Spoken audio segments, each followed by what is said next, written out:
Hello YouTube, hello friends and people in virtual world, welcome back to Baggy's TMD. And we're going to do a bit of a build series. I've had a couple of messages asking how I build my models, so we're going to go and build this Hurricane Mark 1. Picked up cheap from Morris Models. I'm nowhere near an expert model maker. If you want expert model makers, check out Mod Art 633, UK Scale Modeler, Motty's Military Models. I build my models for fun. I don't research anything on them. I will quite happily pick a model up and I will build it how the box art tells me and how the instructions tell me.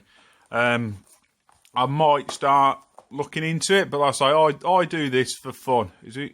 We still all right on the focus? Yes. I finally found out how to stop the autofocus on this, which is quite useful.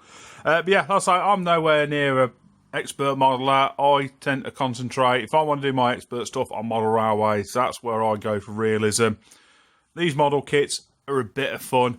Like I say, I started 3-4 years ago after having a crap load of stress at work.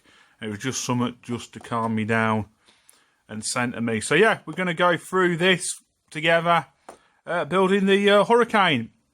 Some of the equipment I'm going to be using to make this, I've got a pair of side cutters. These come out of a set from Games Workshop with some paints, but they're quite useful for cutting the sprue off. The ubiquitous knife, a Stanley knife, surgical knife, just with a number 3. I think the number 3's blade in it. We've got a load of different sanding sticks. If you can't get sanding sticks, emery boards for nails, like you get out of the pound shop. As long as you've got a coarse one and a fairly smooth one, you'll be all right. Obviously, variety of paint brushes. We're going to be using probably use a couple of model files. Nice pair of tweezers. Nice pair of tweezers are quite nice. A self-closing pair for holding bits and bobs together. Probably going to be using some filler. No doubt we'll use the Microsol and set at some point in this. And the paints we're going to use are probably going to be standard Vallejo paints. So yeah, I'll get the kit out and we'll start modelling, folks. Right, so we got the instructions out of the box. Obviously, it's a fairly new Hornby tooled, Airfix tooled Hurricane Mark 1. One of the most important things to do when building, I've just remembered, I've left my blade under there. Read the instructions. Through all the instructions, obviously with Airfix you get a little bit of history, but go through the instructions and just learn what everything means in the instructions. So let me bring you up here. So you got black triangle is assembly phases. Then we've got a white circle, which is telling us to cement bits together. Black square telling us not to cement bits together. A red square, or in this case, it's like a red patch, is telling us where things are going to finally be assembled. A question mark as alternative parts. I've noticed you can have 2 different ways of having the decals on this. You got ×2, ×3, ×4 saying how many of that part you're going to need. If the number is in a little square box like that, it's telling you it's a decal. Part number in a round circle, black circle, it's telling us it's a crystal part or clear parts.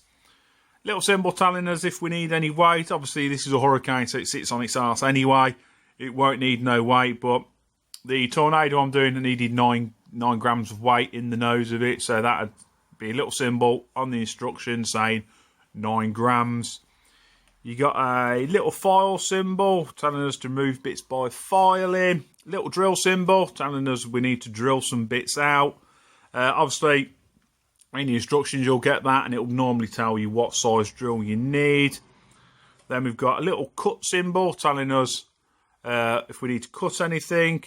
And then the little numbers on the road is what paint colour. So where you can see we need paint 56. If we go to the box, on the back It tells us all the colours that we're going to need. So 24 matte yellow, 29 dark earth, 30 dark green, 33 matte black, 34 matte white, 53 gunmetal, 56 aluminium. Like I say, I'm probably going to be using the Vallejo colours because I've got tons of Vallejo colours, and I do believe, let me just check in my paint. So I've got about 3 kits on the go at the moment. I've got a Nat Tornado and now this. So yeah, we've got the Attacker Bomber Command paint, which will probably have the colours we're after. So it's got a dark green and a darker. So you're probably going to use the Attacker paints for this. I don't know if they're going to be too dark though.